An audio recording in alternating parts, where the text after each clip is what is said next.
All right, Eagles-Bills is a headline game. I want to really concentrate on the Eagles. Over the last two games, Saquon Barkley last week, it looked like last year. Have they tweaked anything, or is it bad competition? Well, I think last week in particular, their O-line played very well. It was the first game where I thought their O-line really moved people the way they did a year ago. And because of that, I thought Barkley was the most decisive that he's been all season, consistently. You know, not just with one run here and there, but consistently. I thought he felt far more comfortable with what he saw. I thought his patience, his vision, and then the short area burst was there. I mean, people may be surprised that over the last 3 games, Barkley has the most carries in the NFL and the most 10-plus yard runs. That would probably surprise a lot of people. And I think what they're doing on offense, and I think they'll continue doing this, and I think it makes sense against Buffalo for sure, is a lot more no huddle and a lot more empty sets, which really clears up the picture. And the reason I think it's a good thing to do against Buffalo is because Sean McDermott is one of the best in the league in terms of late coverage rotation, changing the picture pre-snap to post-snap. And when you go no huddle and empty, it's harder to do that defensively. Watching Jalen operate in empty formations, he appeared markedly more at ease. In those situations, he was able to truly utilize his mobility, and it created significant space for the offense. That being said, one recurring point of frustration for me remains hearing Colin repeatedly comment, "Oh, Saquon looked like his old self last week." I'm not even going to launch into a full diatribe about that narrative. I'll just leave it alone. However, the truly compelling aspect regarding the Philadelphia Eagles, a topic we've touched on briefly, is the necessity to articulate why their recent performances have been positive, despite the caliber of their opponents. Granted, they have been defeating lesser teams. Although it's worth noting the Dallas Cowboys appeared to have some difficulty with the Washington Commanders recently, but I digress. The crucial point is the emergence of a palpable confidence and, more importantly, a demonstrated readiness to adapt, modify, and reconfigure strategies from a coaching perspective, specifically on the offensive side of the ball. This stands in stark contrast to the prevailing sentiment for much of the regular season, which was characterized by a perceived inflexibility. This earlier rigidity is precisely why so many analysts and fans were quick to criticize Jalen Hurts. The pattern was predictable. They would isolate every single error he made, every errant throw, and magnify it. My counterpoint has always been, Matthew Stafford makes a similar miss every week. So does Patrick Mahomes. So does every quarterback in the league. We simply don't highlight their mistakes with the same glaring intensity. So, inaccuracies are not the fundamental issue. Then the critique would shift. They aren't calling certain root concepts because Jalen Hurts can't execute them, right? This inevitably leads to the generic go-to criticism. He can't read a defense. Whenever that phrase gets tossed around, it's a clear indicator the speaker isn't offering substantive analysis. It's a default hollow critique applied to any quarterback someone dislikes. It's not unique to Jalen. They said it about Josh Allen earlier in his career. They've said it about many. What does reading a defense even entail? I challenge anyone to define it concretely. Explain it to me right now. How does the process differ for a veteran like Matthew Stafford compared to Jalen Hurts? In what specific, tangible way does Sam Darnold decipher a coverage that Jalen does not? I genuinely want that explanation. It's a phrase that often lacks depth, and I find its casual application somewhat amusing. Now juxtapose that pervasive earlier criticism with what we've witnessed these past few contests. There has been a genuine structural alteration in the offensive approach. This shift renders those previous takes from analysts like Greco, Kosel, or Orlovsky, which I admittedly grouped together, increasingly obsolete.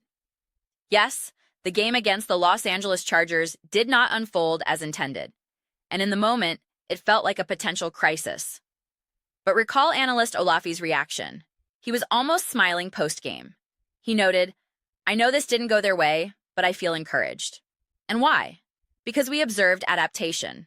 We saw a coaching staff willing to change, and we saw Jalen executing that revised plan. The outcome wasn't favorable, make no mistake, but the decision-making process and the adjustments in key moments were sound. The results simply didn't follow. Subsequently, we've seen what that approach looks like when it does yield results, albeit against inferior opponents. I don't intend to spend excessive time speculating on factors like how intensely will they play against Buffalo, or what's the specific situational context. The reason is uncertainty. We've already engaged in that speculative dance regarding game plans. The question now is one of philosophical approach.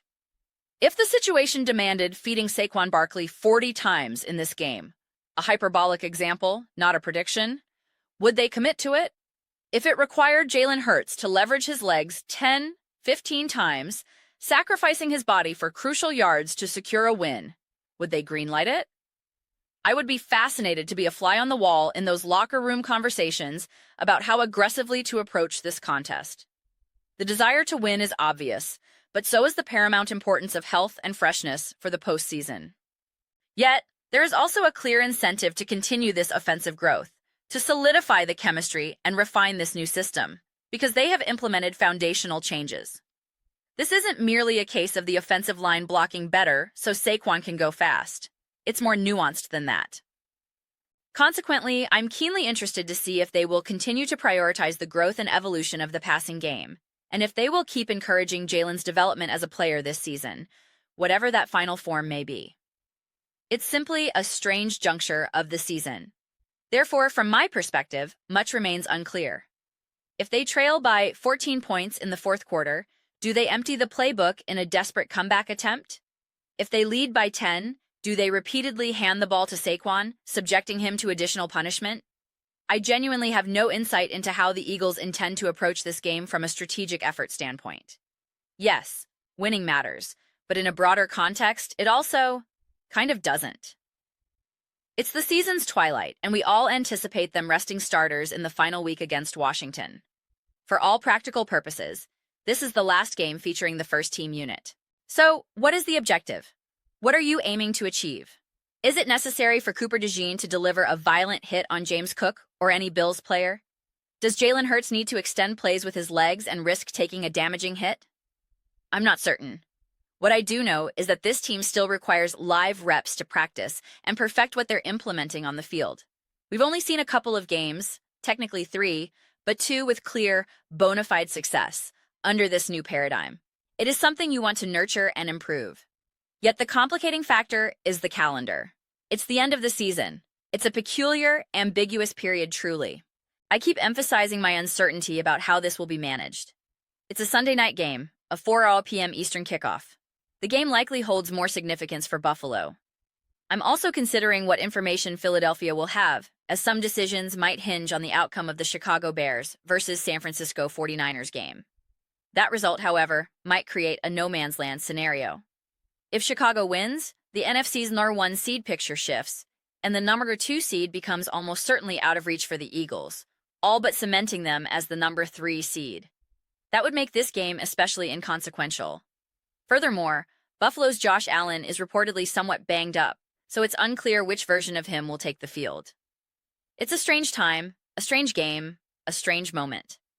I wish this matchup had occurred earlier in the year when both teams were fully invested, battling at their peak in an all-in context.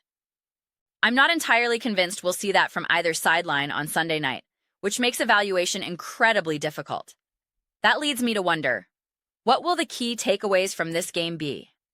Typically, before a game, I consider what I'm looking for or what potential lessons might emerge. For the Chargers, Raiders, and Commanders games, I had specific points of focus. For this game, I'm at a loss. I can't even definitively say, I want to see improvement in the passing game. Are they actively trying to limit contact for A.J. Brown? Are they aiming to ensure Devonta Smith doesn't absorb his usual weekly crushing hit? I don't know. Will we see running back Tank Bigsby, a move many have clamored for? If he plays, is it because he fits the offensive game plan or simply to limit Saquon Barkley's exposure? That distinction is the entire problem. It turns evaluation into a guessing game. Ultimately, it feels like a roll of the dice. Those are my extended reflections. I am absolutely eager to hear yours. What are your thoughts on the Philadelphia Eagles currently? How do you believe they will approach this upcoming game? For those plugged into the local Philadelphia media sphere, are there any prevailing conversations about the team's approach, what they should or shouldn't do? What is the media chorus advocating for? Honestly, let me know. I read every single comment, whether you agree or disagree with my perspective. Let's engage in some discussion, even some spirited debate. But ultimately, let's have fun with it. Please consider subscribing to the channel. We are cultivating a fantastic community here, and I would absolutely love for you to be a part of it. My goal is to build something we all feel connected to, something we're genuinely excited to participate in.